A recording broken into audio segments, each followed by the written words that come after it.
রংপুরের বদরগঞ্জে ব্যতিক্রমী প্রতিবাদ। দুধ দিয়ে গোসল করে দল থেকে পদত্যাগের ঘোষণা দিলেন বিএনপি নেতা গোলাম রব্বানী।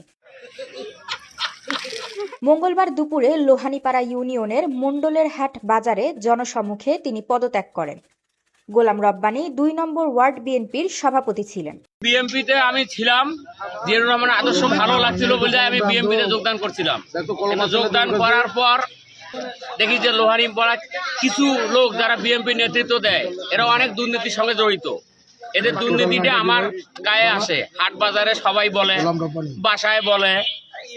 তাই নিজেকে পবিত্র করলাম, দুধ দিয়ে গাও দিয়ে পদত্যাগ করলাম বিএনপি থাকি। আমি কোনো দুর্নীতির সাথে জড়িত থাকতে চাই না, থাকবো না। তিনি জানান, পদত্যাগপত্র আগেই ইউনিয়ন বিএনপির সভাপতির কাছে জমা দিয়েছেন। অন্য দলে যোগ দেবেন কিনা সে বিষয়ে এখনো সিদ্ধান্ত নেননি। এদিকে ইউনিয়ন বিএনপির সাধারণ সম্পাদক দাবি করেছেন তিনি বিএনপির রাজনীতিতে সক্রিয় ছিলেন না। দুধে গোসল করে পদত্যাগ, এই ঘটনাকে ঘিরে বদরগঞ্জের রাজনীতিতে শুরু হয়েছে নানা আলোচনা। Umme Jebin, RNB news.